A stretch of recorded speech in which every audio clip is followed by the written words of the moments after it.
Yep, where the power and the deals are done. That is the topic of this here video. Because, again, like I said many times, if you want to know where the occurrences of opportunity are outside of trading markets, and you're not the kind of person to push yourself to do it, to trade or to otherwise do marketing or sales from your home, then there is a solution, which for many people is relatively simple because of geolocation, and for many people is not simple because of geolocation. And the simplest way to look at it is that if you are in or near a major metropolitan area, then you are well suited to do a lot of deals and connect to the power systems they're in, and to establish yourself and quickly rise through the ranks. But here's the thing. How do you do that if you're, for example, a stranger in a strange land? Right? Somebody out of place, out of time. For example, an expat who has left the United States and lives overseas.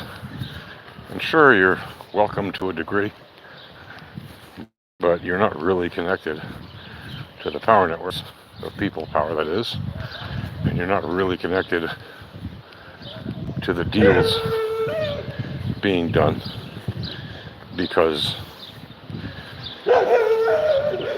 those systems are very often culturally biased and locked off from anybody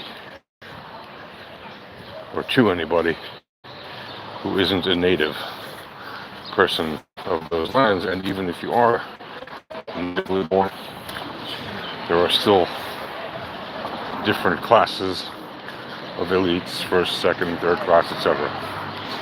Of course, every culture has their own version of this, but it does exist in practically every culture, and it is probably one of the harder things to do if you are actually an expat who moves to not a major metro area in a foreign country. So what I mean, well, here's the thing. A lot of expats, typically, when they first move overseas, they usually will, not always, but usually, like statistically prevalent, they usually will move to an area that has a lot of other expats, and has its own power system connected to the local power systems, and it's an easy foray, if you use it wisely, to meet and greet and get to know and make friends and work your way through the power systems locally wherever you happen to have moved to, or they moved to. But once expats have been in country long enough, they very often tend to look for alternative places to be, because maybe they get sick and tired of living in the quote-unquote the big city, right? Which is very often the case in a lot of countries where there might not be that many of them to begin with. But they get tired of living in the major metro area that may be teeming with life, but also be very stressful, because local living conditions are nothing like what they're used to back home, where they're from. So they look for something a bit more out of the way, and very quickly they find some lovely place to live, but terrible place to live if you want to be busy working and you do certain kinds of work that require lots of people around, right? Just for statistical reasons. So a lot of people will move out of the way from the big city find something that's more local, right, as a suburb or a countryside place or a whatever it might be, a small town, and then they suddenly find themselves, yes, living very much the sort of local life, but on the other hand, suffering that banality in some ways as well, right? The banality which comes with that, and paying the price, if you will, for not being deep in the mix. And this can take a very powerful toll on a person's psychology, on their psychiatric, condition. This can be quite difficult for a person to bear emotionally, and it can even cause some other challenges, especially financial, obviously, if there's not enough work to be found because of the remoteness of the location. So there isn't enough work in the physical real world to be done. I mean, there are jobs, but there may not be the kind of jobs that expat is ready to do, or is prepared, or is capable of doing. Right? And so, in comes marketing. Well, marketing is a wonderful occurrence of opportunity because, at least when it comes to digital marketing, and other kinds, but especially digital, you really can do that from anywhere if you know what you're doing. The trick is, of course, you need to find clients. And in order to find clients online, there are a few ways to do it. First and foremost, you can build a tool, a software tool, some kind of thing that you can then sell. Okay, and that tool, if it is useful, may find thousands of customers around the world, maybe more, right? And what kind of tools? Well, think of all the tools that exist for marketing, right? You can make any one of them with your own flair and begin marketing them, right? And of course it takes a little bit of investment in terms of time, effort, resources. It's probably require you to develop it. So if you can't program yourself, you might need a developer. And then of course you have to market it, right? And sell it and do all the customer service for it, everything else. So essentially you're building a business where you're marketing tools to marketers. Okay? And that is one very good option if you know how to do that and you have the idea of what you want to do that's going to make your product stand out from the crowd, and you have the ability to do it, etc., etc. Okay? Now, there are also other ways that you can find business if you live in a remote place. Okay, and you only have access to online resources. Right? One of them is to obviously do the networking thing. If you have enough runway time, right, you can network with people, and you can meet people on LinkedIn or Twitter or wherever you meet them. Facebook, doesn't matter, right? And do the networking thing, right? But that, of course, also takes time, and it is not uncommon for it to take some months.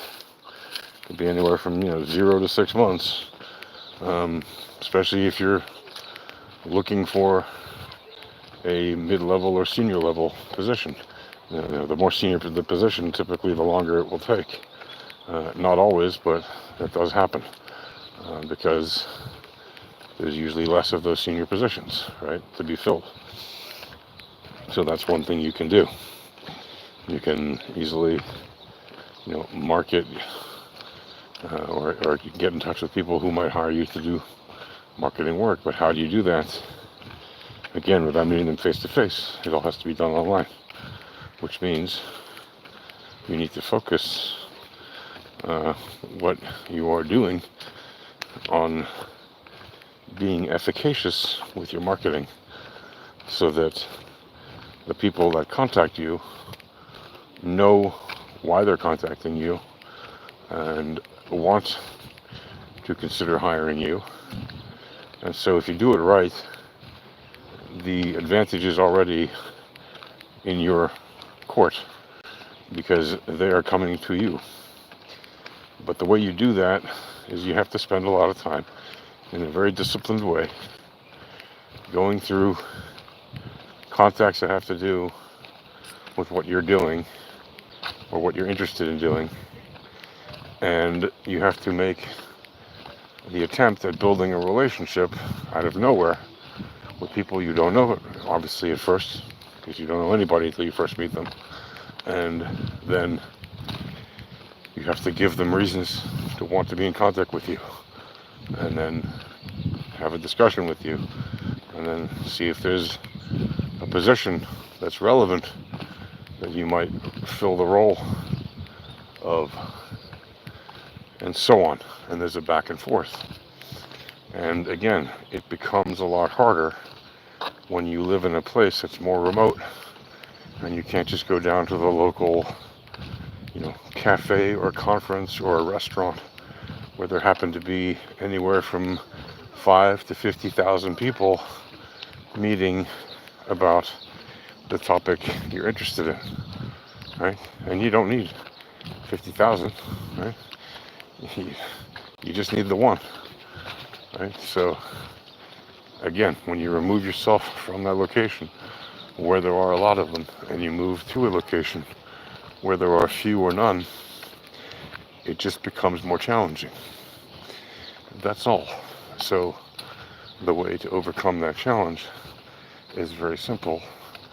You have to put in the man hours to make the effort to reach out to more people that are relevant to your interests and that are likely to pursue you or to be interested in having you fill a particular role to get a certain job done. If that's marketing or whatever, right? You might be into something else entirely. But that is the reality of when you move away from where the power is and where the deals are done. Right? It's just a limitation you have to expect. And if you're going to live there and choose to live there and not move to a center, as long as you live out in that more remote area, you have to accept that statistically speaking, there's going to be less people there that can necessarily be useful to you on a face-to-face level as business contacts, etc. And you're going to have to network with them and build relationships with them, mostly or even entirely online. And that can be quite challenging for a lot of people who are either not comfortable at doing that, not good at doing that, etc. And who have a hard time dealing with rejection, and who have a hard time, pushing themselves to find new clients, which is something you basically constantly have to be doing, right? And yes, if you work remotely, you have the advantage, usually, of being able to have more than one client at a time. The problem is, very often, if you have a client that's essentially paying you for full-time, then you won't necessarily have that time available to go networking while you're working with that client or that job or whatever. And so you won't be able to do that networking to that degree in terms of that goal. You'll still be networking, especially if you're in marketing. You'll still be networking with lots of people, but it won't be the same as job networking, not at all. And yes, you might build some nice relationships and might meet some nice people online and have some good working relationships with people. But when it comes time for you to switch clients or get a new client or get a new job remotely again, you will find that once again, it's going to be difficult and challenging because the people that you networked with were online. And so there are less people who are willing to actually make an effort to help you out than there are people you meet in real life. And again, if you live in an area where there are simply fewer people who do this sort of work that you do, or that you're looking to do, you're just going to find that that's the case, right? There's just fewer people who are going to be able to help you because of statistics. So it's not at all to say that it's not worth it. It can be amazing. It can be very fulfilling to live in a less populated area and to do this kind of work. But you have to be able to do it mentally, and you have to have the diligence and passion. Otherwise it will eat you alive, and I don't recommend that at all. I recommend being satisfied with the work you do, and the way you do that is to find the right place for you to be happy doing the work that you're doing. All right, that's it for now. Happy marketing.